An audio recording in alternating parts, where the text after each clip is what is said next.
မင်္ဂလာပါခင်ဗျာဒီနေ့မှာတော့မြန်မာလူမျိုးတွေယင်းနှီးကျွမ်းဝင်ပြီးအထင်မှားခံထားရတဲ့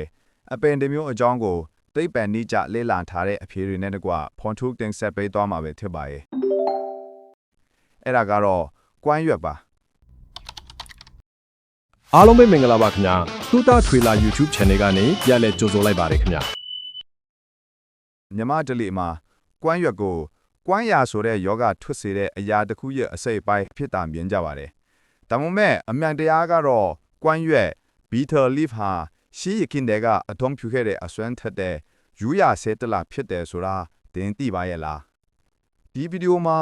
ကွမ်းရွက်ရဲ့အံ့ဩစရာဆေးစွမ်းအစွမ်းတွေဘယ်နိုင်ငံကဘယ်သုတေသနအဖွဲ့တွေကခိုင်ခိုင်မာမာတက်တည်ပြထားလဲဆိုတာကိုအချိန်ယူပြီးလိုက်ပါကြည့်ရှုဖို့ဖိတ်ခေါ်ပါတယ်ခင်ဗျာမြန်မာရိုးရာအစဉ်အလာနဲ့ရိုးရာဆေးပညာ traditional use and folk medicine ကွမ်းရွက်တတ်ကိုရှေးမြန်မာလူမျိုးတွေဘလို့အသုံးပြုခဲ့ကြသလဲရှေးရခင်တွေကကွမ်းရွက်ကိုအိန္ဒိယရဲ့အာယုဗေဒလိုပဲမြန်မာရိုးရာဆေးပညာမှာလည်းကျေပြန့်စွာအသုံးပြုခဲ့ပါတယ်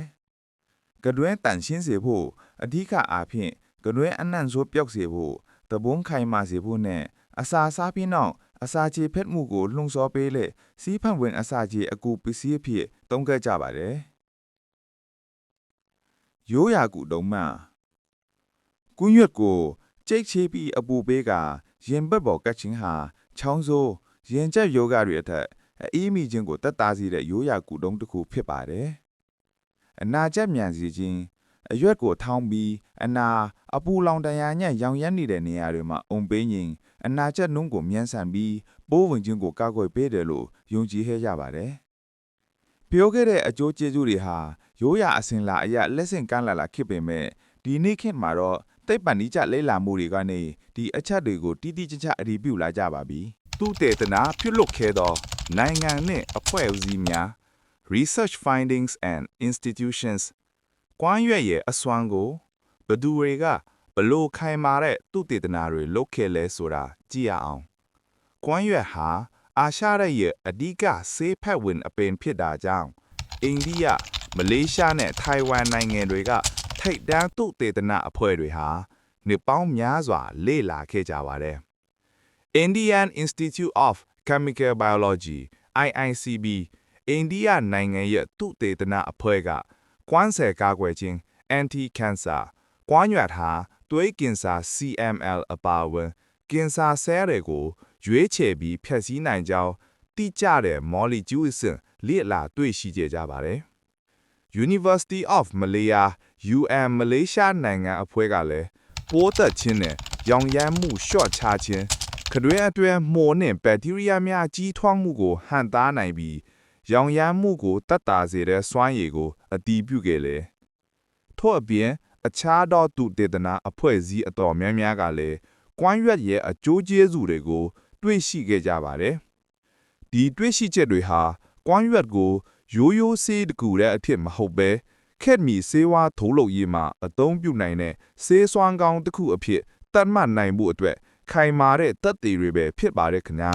ကွမ်းရွက်၏အစွမ်းထက်သောအကျိုးကျေးဇူးများ The Superpowers of Bitter Leaf တူတေသနာတွေကနေတိတိကျကျဖော်ထုတ်ပေးခဲ့တဲ့ကွမ်းရွက်ရဲ့အစွမ်းထက်တဲ့အကျိုးကျေးဇူး၅ချက်ကိုအခုကဲပြောပြပါမယ်၁ကင်ဆာကာကွယ်ခြင်းကွမ်းရွက်ထဲက hydroxychavico ဟာကင်ဆာဖြစ်စေနိုင်တဲ့ဓာတုပစ္စည်းတွေရဲ့ဆဲပျက်စီးမှုကိုဓာတုဆန့်ကျင်တတ်သည့် antioxidant နဲ့တိုက်ဖြတ်ပေးပါတယ်။ကွမ်းရွက်တဲကကင်ဆာဖြစ်စေတဲ့ဓာတ်တွေကိုကွမ်းရွက်ကတစ်စိတ်တစ်ပိုင်းရှော့ချပေးနိုင်တာကိုတွေ့ရှိထားပါတယ်။နှစ်စီးကြိုထိန်းချုပ်ရေးရဲ့မိတ်ဆွေကွမ်းရွက်ဟာသွေးတွင်းတကြားဓာတ် glucose level ကိုထိန်းညှိပေးနိုင်တဲ့အားနည်းတင်ရှိတာကြောင့် type 2စီးကြိုဝေဒနာရှင်များအတွက်တကြားဓာတ်ကိုရှော့ချရမှာအထောက်အကူပြုနိုင်ပါတယ်။၃အစာအိမ်နဲ့ဦးလန်းချောင်းကာကွယ်ရေးကွမ်းရွက်ဟာအစာအိမ်နေရာမှာရှိတဲ့အချွေလွှားထုတ်လုပ်မှုကိုမြင့်တင်ပေးပါတယ်။ဒီအချွေလွှားဟာအစာအိမ်တဲက acid ဓာတ်ပြင်းတွေကိုတိုက်ရိုက်မထိစေဖို့ကာကွယ်တဲ့သဘာဝတိုင်းခါဖြစ်တာကြောင့်အစာအိမ်အနာအာစာမထိအောင်ကူညီပေးပါတယ်။၄သွေးတွင်း cholesterol လျှော့ချခြင်းကွမ်းရွက်မှာပါဝင်တဲ့ eugenol ဓာတ်ဟာအသည်ကနေ cholesterol ထုတ်လုပ်မှုကိုဟန့်တားပေးပြီးဦးလန်းချောင်းကနေအဆီဆုပ်ယူမှုကိုလျှော့ချပေးတာကြောင့်လေဖြတ်ခြင်းနဲ့နှလုံးရောဂါဖြစ်နိုင်ခြေကိုလျော့ပါစေပါတယ်။၅ တဘာဝစိတ်ဖြည့်စေမယ့်လွန်စော်မှုကွမ်းရွက်ကိုစားသုံးခြင်းဟာစိတ်ကိုပေါ်ပါလန်းဆန်းစေပြီးစိတ်ချယောဂ depression နဲ့စိုးရိမ်ပူပန်မှုတွေကိုတဘာဝအတိုင်းသက်သာစေတဲ့ mind stimulant effect ကိုပေးစွမ်းနိုင်ပါတယ် ဒီတော့အဆုံးသက်အနေနဲ့အကြံပြုချင်တာတော့ကွမ်းရွက် fiber butter lin ဟာအမှန်တကယ်ပဲဆေးစွမ်းထက်တဲ့ရိုးရာအပြင်တစ်မျိုးပါသူဒေသနာအထောက်အထားတွေရာကွမ်းရွက်ကြီးထက်ကို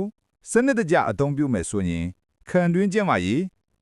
အစာကြေဖြတ်မှုညင်ကင်ဆာကာကွယ်ရေးအတွက်အကျိုးကျေးဇူးများစွာရရှိစေနိုင်ပါတယ်ဒါပေမဲ့မြန်မာပြည်သက်ကြီးကိုကျွန်တော်တို့ရဲ့တူတာထွေလာ YouTube channel ကနေတိတိကျကျတိုက်တွန်းကျင်တာကတော့ကွမ်းရွက်ရဲ့ဆေးစွမ်းကိုလိုချင်ရင်ကွမ်းရွက်ကိုသာအသုံးပြုပါကွမ်းရကိုတော့လုံးဝမစားသုံးပါနဲ့ခင်ဗျာကွမ်းရထဲမှာပါဝင်တဲ့ကွမ်းတီအရခါနတ်နဲ့ထုံး slick lime တို့ဟာတွားကိုပျက်စီးစေုံသာမကဆေးရွက်ကြီးပါဝင်မယ်ဆိုရင်ခံတွင်းကင်ဆာဖြစ်ပွားမှုရဲ့အဓိကအကြောင်းရင်းဖြစ်တဲ့ဆိုတာကိုသိပ္ပံနည်းကျအခိုင်အမာသက်သေပြပြီးသားပါကွမ်းရွက်ရဲ့အကျိုးကျေးဇူးကိုရရှိဖို့အတွက်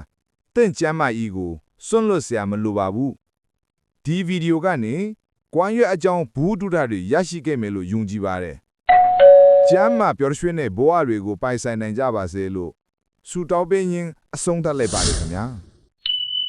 နောက်ထပ်ဘူးတူတာရစရာ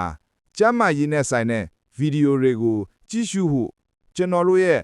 ထုတထွေလာ YouTube channel ကို subscribe လုပ်ပြီး notification bell ကိုနှိပ်ထားဖို့မမေ့ပါနဲ့နော်အားလုံးကိုကျေးဇူးတင်ပါတယ်ခင်ဗျာ